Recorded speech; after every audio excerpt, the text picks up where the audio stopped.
Ask automotive, जी हाँ, ये company हमारे साथ कार्यक्रम में हो रही है शामिल। टू व्हीलर्स के लिए ब्रेक शू और एडवांस ब्रेकिंग सिस्टम बनाने का कंपनी कारोबार और इस पूरे सेगमेंट में 50% से ज़्यादा मार्केट शेयर रखती कंपनी, यानी कि है एकदम लीडर। और ऐसी लीडरशिप नतीजों में दिखते भी है। शनिवार को देर शाम बाजार बंद होने के बाद आए थे नतीजे।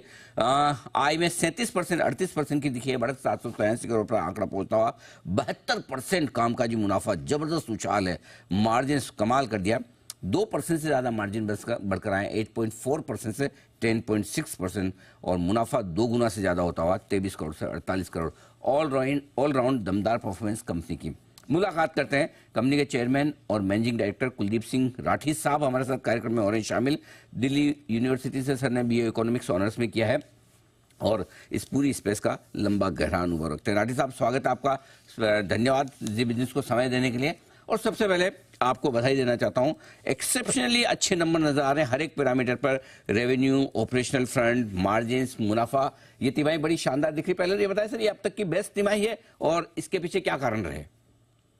नमस्कार Anil ji, thank you very much.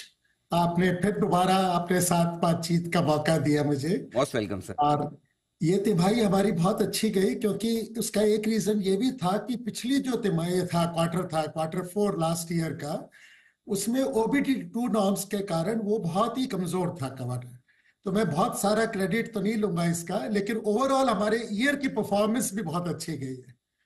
हमारा जो पैट है वो 41% से ग्रो किया है, विच वो बड़ा अच्छी परफॉर्मेंस रही। तो आपने ये आईपीओ के वक्त जो हमें ब्रॉडली अंदाजा दिया था कि वित्त वर्ष 2024 आप 2800-2900 करोड़ के आसपास का रेवेन्यू करेंगे, मुनाफा 200 करोड़ के आसपास का और कामकाजी मुनाफा 340 करोड़ का, पूरे साल भर की परफॉर्मेंस उसके आसपास रही है सर? सर, साल भर की परफॉर्मेंस काफी आसपास आई है। एक ही बस थोड़ा सा पीछे सेटबैक रहा था, जो हमारा क्वार्टर 2 में आपने देखा होगा कि QAV के कारण हमारा करौली प्लांट में जो इन्वेस्टमेंट हो रही थी, तो वो ऑपरेशनल थोड़ा लेट हुआ। बट अदरवाइज अब वो करौली प्लांट पूरी तरह ऑपरेशनल हो गया है जी। और अब इस क्वार्टर से हमें खुशी है बताने में, करंट क्वार्टर से वो EBITDA पॉजिटिव में चला गया। चलिए, बहुत बढ़िया। तो ये आपके लिए करंट क्वार्टर से सिचुएशन इंप्रूव होती हुई दिख रही है। अब सर, दो चीजें, मार्जिन क्या 11% के आसपास मेंटेन कर पाएंगे? इस बार तो काफी मजबूत होकर आए, लेकिन आपका इरादा भी 11% प्लस का है, जरा अंदाज दें सर। 11 नहीं सर, इस बार 11.5 करेंगे, हम बहुत confident. Okay, wonderful, very nice. और अगली तिमाही के लिए और पूरे वित्त वर्ष के लिए अगर आपने कोई टारगेट रखे हैं, गाइडेंस अपना रखा है, कोई सेट किए कि कहाँ क्या अचीव करना चाहते हैं इस क्वार्टर में भी और पूरे साल भर के लिए भी?